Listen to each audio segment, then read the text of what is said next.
plus rien, parce que de 2012 à nos jours, je pense que les attentes ont été très souvent déçues.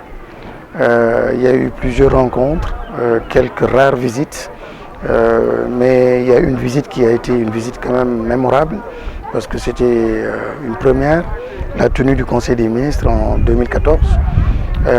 Un chapelet de promesses avait été faite, mais presque toutes non tenues. Et il y a une approche qui me gêne beaucoup, c'est le fait d'attendre toujours la veille des élections pour revenir, procéder à quelques inaugurations qui n'en sont pas d'ailleurs, parce que généralement ce que l'on inaugure n'est pas prêt, n'est pas opérationnel, mais on est dans une logique électoraliste et c'est dommage. On qualifie cette visite-là de visite économique, mais la visite économique, comme le faisait Senghor à l'époque, c'était d'être à Fongolimbi, c'était dans le Dimboli, dans le Saraya, dans le Tembaf, pour comprendre les difficultés réelles des populations. Les problèmes d'eau, les problèmes d'électricité, les problèmes d'éducation, les problèmes de santé. Voilà, donc une véritable visite, elle se fait au cœur du mandat. Elle se fait déconnecter en fait des élections. Elle se fait justement pour alimenter, nourrir la réflexion qui doit porter en fait les programmes. Mais ce n'est pas du tout le cas. 3 visites depuis son accession au pouvoir, depuis 2012, et généralement, ce sont des visites, pas généralement d'ailleurs, toujours, c'est des visites donc à quelques semaines, à quelques mois de l'élection. Donc c'est juste dommage quand on quitte Kédougou commune, on est complètement déçu, et même à l'intérieur de Kédougou commune, c'est la déception la plus totale, le désarroi le plus total.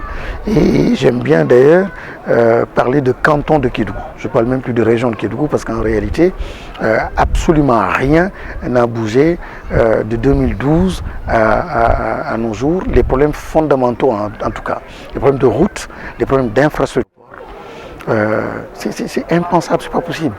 Aucun investisseur sérieux ne mettrait de l'effort dans ces investissements lorsqu'il n'y a pas d'aéroport, lorsqu'il n'y a pas d'avion à destination de Kédougou. Et ceux-là qui sont du côté de Saraya, du côté des mines, c'est parce qu'ils sont organisés en privé pour avoir leur propre aérodrome. Donc c'est pour dire que dans le domaine agricole, dans le domaine touristique, dans tous les autres domaines, mais personne n'est intéressé en fait par ces régions-là, que le potentiel soit énorme, que les richesses soient énormes pas. Donc c'est une simple question de bon sens. On ne peut pas développer un tissu économique viable si les infrastructures de base ne sont pas là. Le chemin de fer, depuis le président Macky Sall a mis cela en avant, c'était l'une des doléances les plus fortes, c'était l'une des promesses les plus fortes, mais on ne peut pas structurer l'économie de Kédougou lorsque ce chemin de fer-là ne sera pas réalisé, c'est impensable. Il n'y a pas de début de réalisation de ce chemin de fer, il n'y a pas de début de réalisation de l'aéroport, les routes ne sont pas praticables du tout, les écoles ne sont pas faites, mais attendez, c'est de rêver. L'hôpital de Néné Ficha a été fermé, c'est un drame, c'est dramatique. Ce qu'on est en train d'inaugurer, ce qui va inaugurer, mais ce n'est pas un cadeau là, c'est juste un dû, c'est-à-dire une destruction d'une infrastructure qui était là, qui bénéficiait déjà aux populations, non seulement de Kédougou, mais de la sous-région, qu'on a complètement démantelé, mais le nombre de morts entre-temps, le nombre d'enfants décédés, de femmes décédées suite à des accouchements, le nombre en fait de désastres au plan sanitaire, suite justement à la fermeture de cette infrastructure-là, je dis c'était un drame. C'était juste lamentable. Donc on le remplace par cette infrastructure-là, tant mieux, mais encore une fois, il n'y a pas de cadeau fait aux populations de Kédougou. Il ne faut pas que les populations de Kédougou soient dans une logique ou une approche où en fait on considérerait en fait cette infrastructure-là comme un joyau, comme quelque chose d'exceptionnel. Il n'y a rien d'exceptionnel. Et c'est une infrastructure et pour moi, c'est tout le réseau qui va être important. Ce sont les ambulances dans les différentes communes. l'État a les moyens. Franchement, cette ambulance, et je viens d'apprendre qu'il a acheté un avion à 59 milliards. Honnêtement, franchement, je dis, je ne suis pas content. Et aucun fils de Kédougou ne devrait être content. Et dans les zones rurales du Sénégal, personne ne devrait être content. Il y a des urgences, il y a des priorités, il y a des questions d'eau, des questions d'éducation. Et la question d'emploi aussi ne peut pas être réglée à coups de milliards qu'on viendrait distribuer. Je dis encore une fois, on ne finance pas l'économie ni l'emploi, on serait en train de financer simplement l'électorat. On va donner des 300 000, des 200 000, etc. Ce n'est pas ça qui va régler le problème. Nous voulons des emplois durables, des emplois connectés à l'agriculture, au tourisme, des emplois connectés à la pêche, à l'élevage. Mais on ne peut pas créer de l'emploi dans ces secteurs si on n'investit pas dans ces secteurs. Et de façon toute évidente, quand on ne l'a pas fait de 2012 à aujourd'hui, ce n'est pas en quelques mois on va le faire. Aujourd'hui, il faut que la population de Kédougou comprenne que tout cela va déboucher simplement sur l'élection. On est en train de préparer l'élection locale donc à venir, mais je pense que les populations de Kédougou ne sont plus dupes, les Sénégalais ne sont plus dupes. On n'a pas du tout été élégant avec les populations de Kédougou. On n'a pas été juste avec les populations de Kédougou.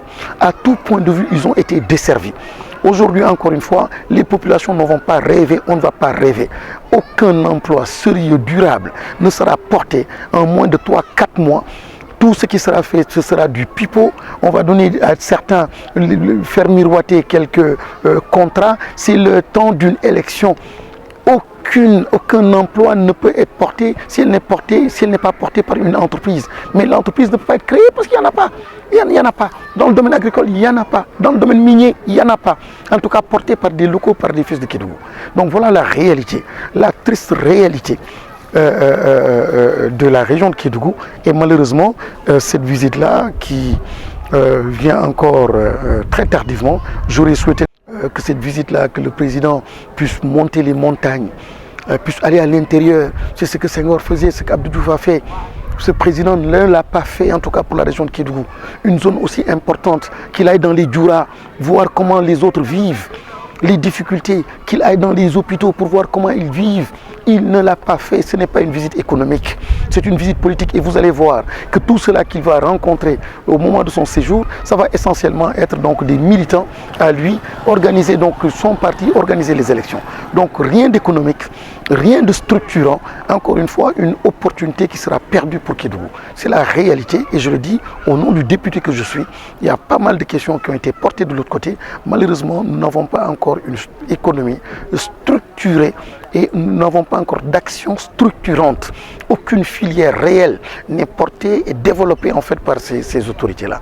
Donc l'emploi, la bourse familiale, tout cela, je l'ai dit, il fallait associer la bourse familiale à une performance des foyers.